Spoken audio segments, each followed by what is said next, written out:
ভোজ্য তেলের মূল্য পর্যালোচনা সংক্রান্ত বৈঠক শেষে এই মুহূর্তে কথা বলছেন বাণিজ্য মন্ত্রী খন্দকার আব্দুল মুক্তাদির। আমরা সরাসরি যাচ্ছি। না হলে তাদের ক্রমাগত লোকসানের কবলে পড়ে তাদের পুঁজি নিঃশেষিত হয়ে যাচ্ছে।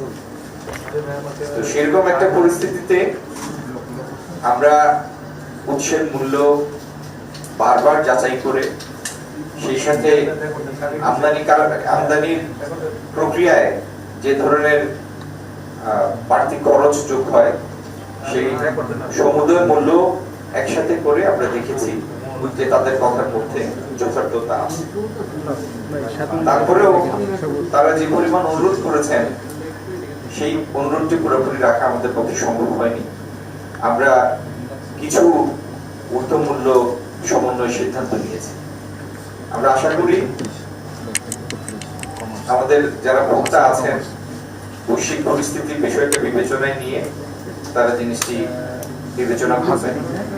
আর আমাদের সাথে এই শিল্পের সাথে যারা জড়িত রিফাইনার মালিকগণ তাদের প্রতিনিধিবৃন্দ আজকে তারা আছেন, আমদানিকারকরা আমাদের সাথে আছেন এবং এই সমন্বয় তাদের লোকসানের বোঝা লাঘবে সহায়ক হবে এবং বাজারে সরবরাহ পরিস্থিতিও আগামী দিন পুরোপুরি স্বাভাবিক হবে ইনশাআল্লাহ।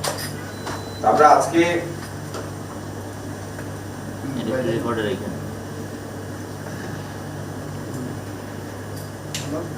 আমি এই পর্যায়ে আমাদের এই শিল্পের সাথে জড়িত ব্যবসায়ীদের প্রতিনিধি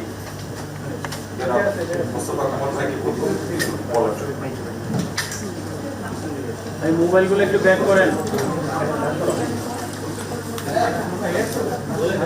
ঊর্ধ্বমূলক সমন্বয় হবে যেটি পূর্ব নির্ধারিত বোতলজাত সয়াবিন তেলের মূল্য ছিল 195 টাকা লিটার, সেটি এখন থেকে হবে 199 টাকা।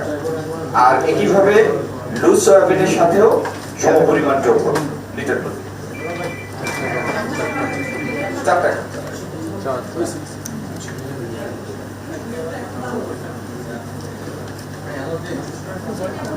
থেকে 179 আর দীপু বাইকটা নিয়ে সবাই বলেন